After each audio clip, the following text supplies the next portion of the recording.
Mercedes is yet to find a replacement for Hamilton's seat, and it seems like Kimi Antonelli has received great news regarding this matter. Although his F2 campaign didn't start the way he wanted, and with Toto Wolff urging to simmer down the hype over the young Italian superstar, the late development of events are showing towards a positive decision from the Brackley-based squad. So, will we see two of the current F2 drivers on the grid from next year? And more importantly, how will this reflect on Antonelli's overall F1 career, with a huge threat of burnout being presented to him if he jumps immediately in Mercedes? Look, it's safe to assume that Antonelli's place is in F1, and after the test that Mercedes conducted with him on multiple occasions with different cars, starting with the W12 and then continuing with the W13, the feedback was exactly what you would have expected: stability, consistency, and speed. These are the three pillars that Mercedes needs for their future.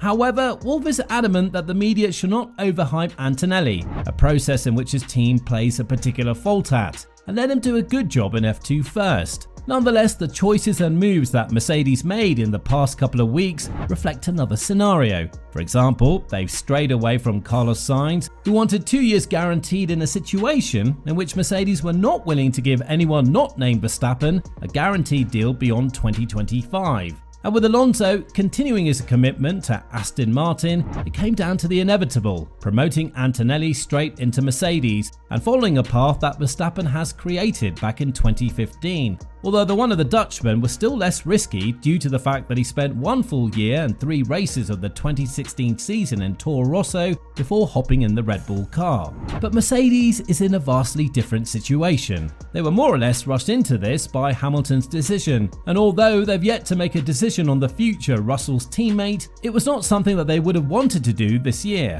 with both of the Brits' contracts ending in 2025 after the latest re-signing. Hamilton's activation of the clause meant that Mercedes will be forced to make a bold decision, because it also came at a time where superstar drivers like Norris and Leclerc have already committed to their teams in a long-term matter.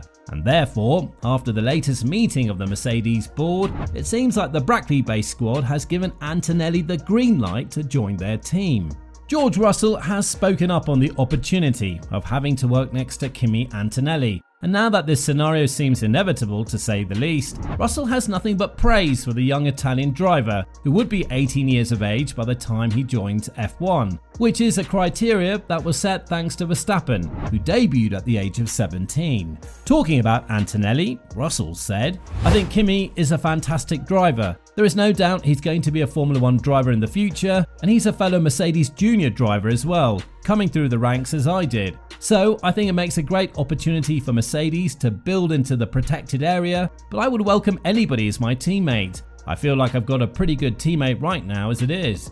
Kimi has been under a lot of scrutiny when it comes to the F2 campaign, especially because it was expected that he would dominate these ranks after totally skipping the F3 championship. Nonetheless, Wolff has insisted that he does not want to miss out on the next Verstappen that Antonelli might turn to, even though it's not the traditional path that Mercedes have nurtured in the past. Hire a driver who would develop his driving skills in one of the Mercedes-linked teams. Again, it's something they were forced into, and a situation in which there is no easy choice to make. If it's not for Antonelli, Mercedes cannot choose any other driver who will be linked with their team apart from Esteban Ocon, who hasn't been quite positive on his reputation in the past couple of years, especially after the Monaco GP. Williams has 2 drivers who are not connected to Mercedes in any way, which means that the choice is narrowing down to Antonelli, who managed to prove his worth in the separate tests he ran for Mercedes in the past couple of weeks. It all started in Austria in a brief test that was interrupted by the snow.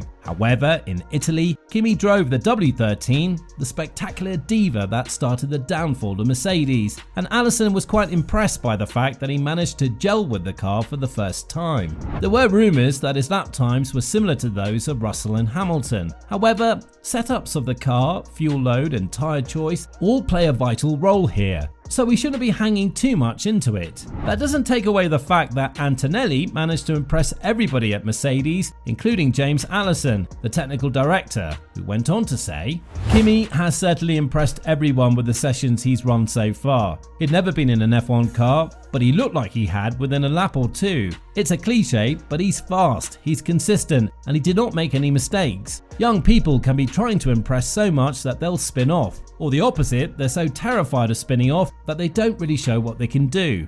Kimi seemed to just naturally slip into the right groove on that, giving decent input about how the car felt, while not really putting a foot wrong, so he looks like the real deal. Now, the fact that Mick Schumacher also ran these tests, but comments from high-tech Mercedes personnel were lacking about his performance, goes to show that Mercedes are not ready or willing to invest in the young German driver. So whether we like it or not, Antonelli is poised to be the next big deal in Formula 1. The question is whether he's the right choice for the team at this time of their existence. Mercedes is quite hyped up about the 2026 regulations, where 40% of the current downforce will be stripped from the cars, and the engine and battery will play a massive role in how the car performs. If there is one thing that the Silver Arrows are known for, it's how they are extracting performance out of the car thanks to these attributes, which means that they might have already given up on the 2025 season, as well as that there are no big changes in the regulations, which would give them a wiggle room in order to prove their worth on the grid. When talking about the 2026 season in general, Russell went on to say, ordinarily 2026 seems like a long time away, but in the world of Formula 1, it's going to be here tomorrow, and the team is really feeling confident for this era. I think you know the experience the team has had, the success in 2014 with the new powertrain, and then obviously the time in Formula E and the work that was done with the hypercar. There are a lot of individuals within high-performance powertrains that have gotten so much experience with this future technology. I think that leaves us in a really great place to have a great engine, and the work Petronas is doing on the fuel as well is looking really strong. So on the engine side, I think we're feeling very confident for that era. This means that Mercedes might not need what they originally thought they would need, an experienced driver to push the team in the right direction, similar to what they had with Michael Schumacher back in 2010. Of course, them not listening to Hamilton back in 2022 has turned out to be one of the greatest mistakes that cannot be taken back now. But that's now in the past, and we're looking forward to what Mercedes would bring to the table from 2026 onwards, or maybe even 2025, where Antonelli is set to be a regular challenger for Russell as his teammate. Obviously, the first guy you want to beat in the sport is Russell, but having had Hamilton as your teammate for 3 years straight goes to show that your experience will make you a hard nut to crack. After all, Mercedes have stated their intents of making the Brit their #1 driver, which means that picking up a teammate for him would be something that he might have to approve as well. Judging by his statement, he was obviously asked about this decision, and if we are to rewind the track a bit and go back to 2021, Hamilton did not approve of Bottas being replaced by Russell, but it still happened nonetheless. And if Wolff anticipates that Antonelli is the next Verstappen, it would surely kick Russell out of his comfort zone, and therefore make the entire situation more pleasurable to watch for all the F1 fans out there. So with this in mind, what do you think about the move that Mercedes is about to make on Antonelli? Let us know in the comments down below.